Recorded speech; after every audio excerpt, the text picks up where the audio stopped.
All right, well, no better time than on a smoky Saturday morning than to show you some of the changes to the Murph. The panel is done. I'm going to show you that in a minute.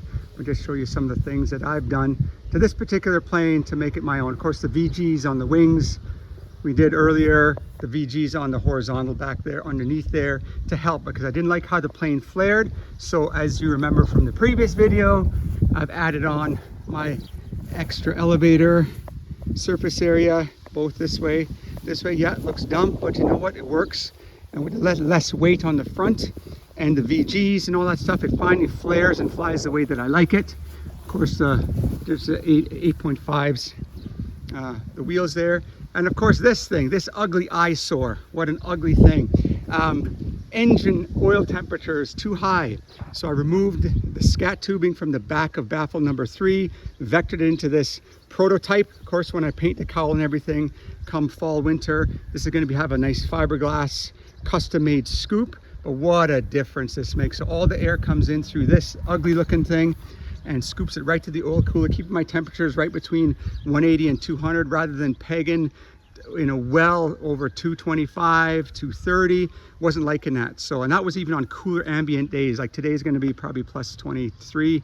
So that's one thing I've done there. So that's going to get fixed up real nice.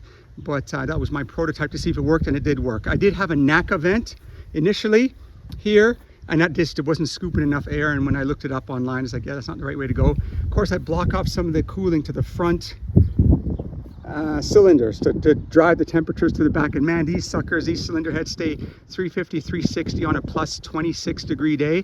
So I'm happy with that. The original builder had made this intake for the carburetor and it was off, it was just wrong. So I cut it, and this is just a prototype. It's all gonna be fiberglass, nice. But now there's a nice healthy air inlet for that to work good. Of course, the Whirlwind ground adjustable, love this prop. It's only 72 inches, but man, it works good. If it didn't work good, I'd tell you, but it works really good. And then of course my forehead and eyeball protector here. And let's go look at the panel. So here she is, 360 avionics, ELM 1000, of course iPhone holder, ignition thing, carb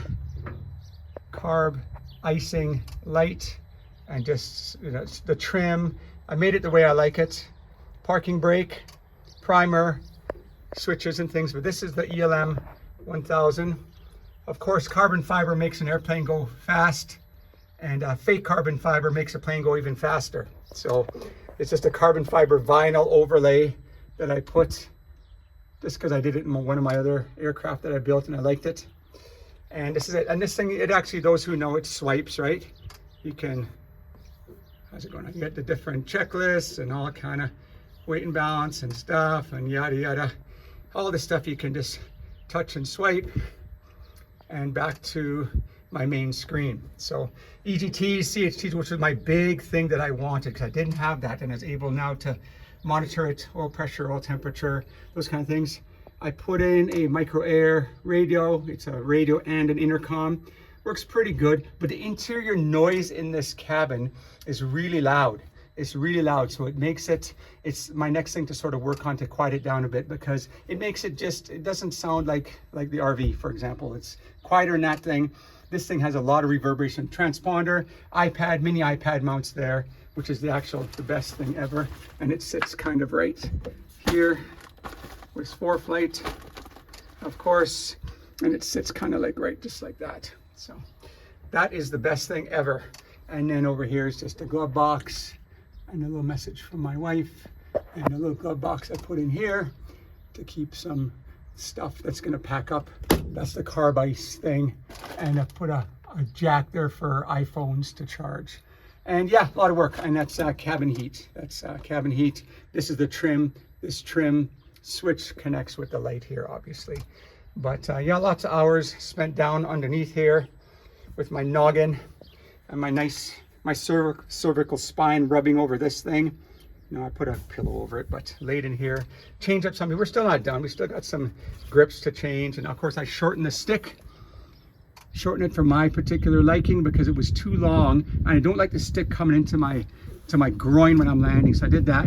The back, of course, we're packed up here for some camping stuff, so you can pack a lot of goodies back there. I just put a bungee cord mesh to make sure things don't go too far back.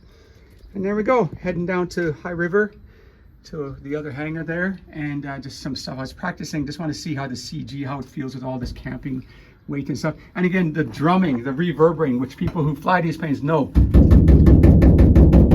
That thing, I got some soundproofing material to put on there because yeah, my goodness, that thing reverberates. And of course, the whole headliner has been taken out. That's going to quiet it down, put some soundproofing on the firewall. We're going to make her just right. But so there we go. Here's the latest on the old Murph. Let's go fly.